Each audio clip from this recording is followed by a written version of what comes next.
Okay, we are finally here. Planetia, the Queen of Justice. After so long, we have reached.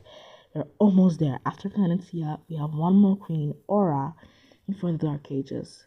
Thank everything that is above us that we are able to get this. Okay, this one is also going to be pretty long, so I'm not sure if I'm going to do this in one full go because I kind of miss doing everything in one full go, but two parts is probably what I'll do because this is really long. Okay, let's do this. Through the eyes of Planetia, the truth will always be seen. No crime was left unpunished at the hands of this queen. Butterfly, the Queen of Justice. Born 10:98 a.m., died 11:49 a.m. Was queen 11:14 a.m. to 11:41 a.m. Married to Alaric Flowers. Children Aura Butterfly and Quartaria Butterfly. Planetia Oceana Azura Butterfly was born in Butterfly Castle in the year 1098 on the 5th day of Pidgo. As the only daughter and living heiress of Queen Astraida and King Baron, she had the same blue hair, striking amber eyes, and copper skin of her father, as well as the pointy ears and sharp fangs of her mother's demon genealogy. From her, she also inherited the royal marks of the butterfly family, these being navy scale plates on her cheeks. Planetia had always been described as an earnest, respectful, and pragmatic lady, in nothing reminding her mother at that age. She was a no-nonsense kind of person, having a low tolerance for waste of her time and other fooleries. It was rare to see her to indulge in plays with other children of her age or interact with anyone outside her family circle. Though this had more to do with her sharp tongue, short fuse, and low patience for people in general, which many believed to be a manifestation of the Lucifer temper in comparison for her lack of other demon abilities. However, the trait that is best known about the princess's personality is her strong moral compass and perceptive eyes. From a young age, Planetia had a black and white view of the world. She learned to despise lies and deception, even those for her own good, valuing honesty, justice, and equity above anything else. One of her favorite pastimes was playing judge with her dolls, holding pretend trials and creating imaginary conflicts to defy herself to find a resolution. Although there had been a few cases of maids coming to Queen Astraida with concerns regarding the princess maturing too early due to her type of plays, once even being caught reading the Newman Civil Code in her free time, her mother didn't see any issue with them at all. According to King Baron, Astraida only began to be bothered after the council encouraged her not let such talents go to waste and enroll Planetia in Alfendor. The princess's abilities and inclination for judicial matters is certainly not going unnoticed by them. Yet, even when Planetia herself began advocating for an Alfendor scholarship in interdimensional law and order, most likely influenced by her mother's ministers, for a long time Astraida resisted to comply with her daughter's requests, always finding some excuse or changing the subject. That being said, everything would change a few months before she turned 8 in 1006, when Planetia overheard two maids gossiping about her supposed nuptial agreement with a boy from House Flowers, and how it was fitting with her interests. While at first beyond exasperated with her mother for not telling her the truth, apart from being forced to marry someone she didn't know, Planetia soon saw an opportunity to turn the situation in her favor. Calming down her anger and calmly confronting her mother, Queen Astraida, about it, After a long discussion, mother and daughter came to an agreement that benefited both, with Astrid and Planetia agreeing to marry whomever her mother had chosen for her, as long as she was allowed to enroll in Elfindor, which the queen announced as a present for her 8th birthday. She was also when Planetia was also formally introduced to her fiancé, Dominic, the eldest son of Lord Frederick Flowers, and whose good looks and charm immediately captivated the prince's heart. I must admit I was also entranced by his looks, and I barely heard any word he said. Planetia confided in her diary after the pair spent the rest of the night talking. However, what she definitely remembered was that they hadn't been alone. Planetia also met Alaric, Dominic's younger brother, who was present throughout their entire conversation as her fiancé was told to supervise him for the night. Although he didn't speak directly, he kept staring at me throughout the night. Dominic tells me he's the most annoying brat, constantly breaking the rules and stepping out of his line. I assume that explains why my fiancé spent the majority of our encounter mocking his brother and telling me to ignore him and his games. Such terrible behavior must only earn him the deserved reaction. It's fair, I suppose, she describes in the same entry. Planetia departed to Elfindor a week later. From her first day of lessons, she proved to be an exemplary law student, achieving recognition among her teachers, who had nothing but compliments to her name. During her classes, Planetia was able to expand her judicial skills and make powerful connections, even coming to lead the university's debate club. She learned how to read body language and detect visual cues, hence the stories she could tell if you're lying with just a glance, though would later gain a new meaning. She was also instructed on unique laws specific to some dimensions and interdimensional universal code, apart from studying the regulations of every position in the courtroom. The only thing Planetia didn't appreciate about Elfindor was the fact that Alaric Flowers was one of her classmates. Alaric revealed himself to be an equally enviable connoisseur of the law and became her biggest competitor in class, with her already negative bias towards the young Flowers boy certainly not helping the relationship. The two developed a childish rivalry and constant bickering and teasing, bringing out in Planetia her lightheartedness, then thought to be non-existent. They sometimes even took their debates into court exercises by constantly objecting to whatever statement the other had issued, lasting usually until the teacher intervened and broke them apart. "I make your words mine. Your brother really is insufferable," Planetia wrote in her only letter to Dominic, for which she had never received a reply.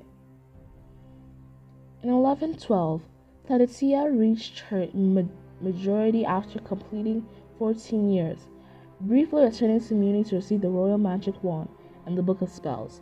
The wand took the form of a wooden gavel, which, despite historians claiming otherwise, was fully functional and would serve the princess later in life. The Planetia's wand, or the gavel of justice.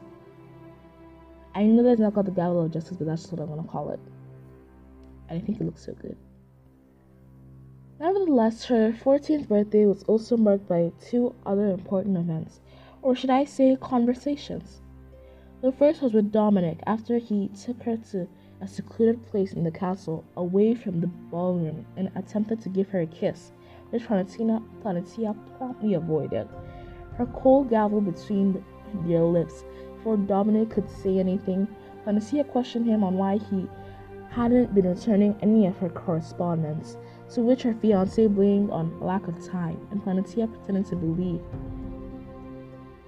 to avoid a discussion. "I may be obliged to marry you in the future, but that doesn't mean you won't have to work to earn my love and trust," she told him. The second happened later that night. this time involving her grandmother Sonia, as the princess recounted her experience in Elfindor, more specifically complaining about her misadventures with Alaric. Her grandmother would have begun smiling and laughing, which made Planetia stop talking and ask what was funny. Sonia simply replied they reminded her of her grandfather and herself at that age, advising Planetia not to dwell too much over those petty rivalries and instead reach out to Alaric, try to understand and talk to him, as opposed to just be with whatever she was told in his regard. Take my word for it, you'd be surprised what your rivals can hide, her grandmother said as she winked, hugging the princess who ended the conversation pensive.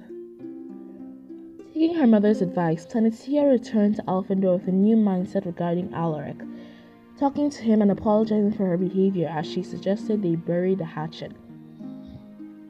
She reportedly didn't have high expectations, but that surprised me. The boy immediately agreed, even seeming somewhat relieved he was given a new chance to introduce himself, not thinking about what Dominic had put in her head, and making an effort to see Alaric for who he truly was made Planetia realized he wasn't nearly as bad as she thought he was. He is actually quite gentle and courteous, and has a knack for making me laugh with his silly jokes. I can't exactly say he is my closest friend, but at least I don't despise him anymore. We still squabble every now and then and pick on each other regarding who is the better student, but it's just playful banter. We're on good terms, and that's a start, she reveals in correspondence to her grandmother. Nevertheless, Alaric wasn't the only Flowers boy who saw developments in his relationship with the princess. It seems her conversation with Dominic had paid off, as she began receiving monthly letters under his name expressing his love for her, tightening the bonds between the two. His poems and odes always made the princess sigh passionately in secret, daydreaming about her next encounter with her fiancé. As she approached the end of her degree, Planetia was given the chance to gain some field experience by interning as a lawyer in real cases, getting acquainted with the general dynamic of the trial. These internships also provided the perfect instance for her and Alaric to gradually grow closer, also often being assigned the same cases and having to work together as a result. In her journal, Planetia reinforces that despite his goofiness, Alaric was indeed a formidable advocate, treating every hearing with the seriousness it deserved. However, she also notes his strange trips to Muni once a month and the amount of times she had to cover for him in his absence, commenting that he never tells me the reason for his visits are, but always comes back with new bruises. If I ask him about it, then Alaric shrugs it off and blames it on Hans, but for some reason I know he's not being honest. Either way, it's not my place to invade his privacy and press him on the matter if he's not comfortable talking about the subject. Finally, in 1114, Planetia passed her bar exam and completed her specialization degree in law, being awarded a model student alongside Alaric and returning home after 8 years. Despite being greeted with great joy by her family, the same couldn't be said about her return with Dominic. The princess documents their whole meeting had been a disappointment in her passage in her diary. He ignored what I had to say and did nothing but talk about himself, never once showing interest in me. Other than being king, of course.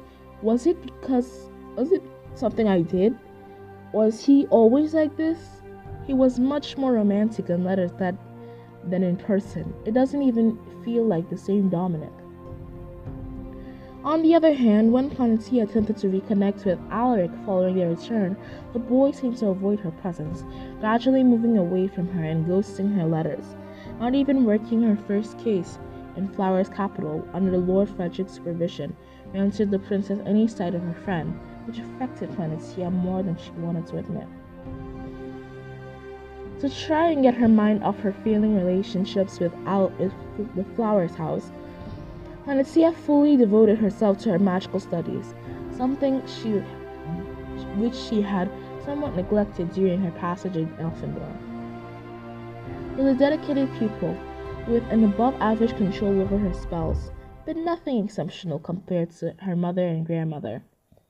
Planetia focused on improving previous spells such as alethiometers and even attempted the Locra, taking a performance in enchantments to avoid one's psyche and emotions. She would also develop an interest in the art of potions, specifically Versoro, which many say was her grandmother's influence. It would take years for Planetia to create her most recognizable spell, the Golden Vision. It was believed she would have started drafting it around the time to aid her future trials.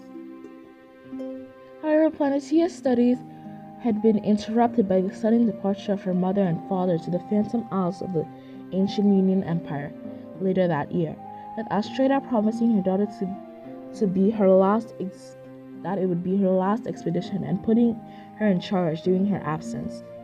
Nothing to worry about. I'll be back before you know it, the Queen assured Planetia as she placed one last kiss on her cheek. I could see it in my mother's worried eyes and forced a smile. We both knew she was lying, Planetia later confided in her journal. Even while performing her duties as acting queen, Planetia never stopped patiently waiting for her parents' return. She would reportedly spend hours on the balcony of the castle, outlooking water port, hoping to spot the queen's vessel in the horizon. However, days turned into weeks and weeks into months. More than enough time for any round trip to the Phantom Isles, and there was still no sign of it. Beginning to worry, Planetia sent out distress letters asking every coastal kingdom to search for the Sea Star II in their harbors, but got no answers. But by the time she realized the ship would have inevitably run out of supplies by then, Planetia was forced to come to terms with the fact that she was nurturing a hope that didn't exist. Queen Astrida, King Bering, and their crew had disappeared, presumably perishing in a shipwreck somewhere in the Waterfolk Sea. Contrary to current belief, Butterfly Palace didn't announce the death of the moment Planetia accepted it. The first person she informed was actually her grandmother Sonia, who for the first time broke her composure and revealed she had suspected it for months, but said nothing to preserve Planetia's hopes. It was the only time she didn't resent having the truth hidden from her, embracing her grandmother and both giving into tears as they mourned their loss. The council was informed 2 days later, beginning preparations for the funeral rites. The kingdom 2 weeks on the morning of the 4th month. As news of Queen Astrida's death traveled through the realm, Planetia inevitably gained the image of tragic, gathering the support and sympathy of her grieving subjects for being unable to bury her parents. At any rate, Planetia didn't give in to the poor little thing image, saving her grief for the privacy of her chamber, and showing she didn't fear the weight of the crown by scheduling her coronation to 100 days after the mourning. Unfortunately, the same could not be said about her grandmother, who, in Planetia's words, appeared to age 20 years and 20 days, but a shadow of her former self, with all happiness drained from her eyes. Even as she prepared for her coronation, were well on the way, Planetia could still hear Sonia's whispered cries every night, seeing in her broken smile and blank expression that her grandmother would never truly recover from the tragedy. On the night before being crowned, Planetia went to her grandmother's chambers as the castle steps to directly address her agony, but found her weeping surrounded by ashes and the smell of charred pepper. Sonia would have told her she was delaying the inevitable because she felt she needed support through this dark time. And although Planetia didn't understand what she meant or what she had been doing in her room, she knew she had to go to do something. Holding back her tears, she looked at her grandmother in the eyes, ignoring her own feelings and putting on a strong face. It's okay to let go. I can take care of myself now. It's your decision. You don't have to hold on for me anymore. To this day, the existence of this meeting remains a secret. When crowned queen the following morning, Planetia reports she didn't know whether her grandmother would be present, being pleasantly surprised by both her grandmother and her grandfather's presence in the ceremony. At the end of the feast, Sonia excused herself early, giving the new queen one last smile as she retired to her chambers. It was the last time Sonia saw her grandmother. Queen's grandmother Sonia was found dead hours later, which, although expected by Planetia, didn't fail to break her heart, promoting her to enter what she would later call the darkest phase in her life. Another consequence of her grandmother's death was the gradual estrangement of the relationship between Butterfly and Moose to our families. With her grandfather Valentine and Uncle Meteorite leaving Butterfly Kingdom too filled with painful memories and deciding to retire to the underworld, which Planetia didn't object. Anyway, despite her ministers offering to take care of the issues of the kingdom due to her mourning, Planetia insisted on performing her royal duties without any delay. In the opinion of many, her way of coping with her grief. Her first royal act was prohibiting any and all travel to the Phantom Isles until further indication for fear of more ships being lost to the treacherous journey. She then focused on replying to all late condolences letters from other kingdoms sitting in the royal office, a simple enough task few could imagine would change the course of history. As Planetia opened the last letter, this one belonging to King Yorn the Sith from the Smith Kingdom, her mother's former ally, there had been nothing in particular unusual about the content of the letter, the words repeating themselves among the dozen of texts she had read before. What really caught Planetia's attention had been the royal seal, dating 3 weeks before she announced her mother's death. Sorry for ending that on a cliffhanger, but this is part 1, and I'm sorry for ending part 1 on a cliffhanger, but you gotta do what you gotta do sometimes. I feel like part 2 would either come out in my time zone on Saturday or just 2 days from now, or even Sunday or 3 days from now. So, but I will make sure to record this tomorrow, part 2 tomorrow, so that I just get everything ready. Okay, see ya with part 2.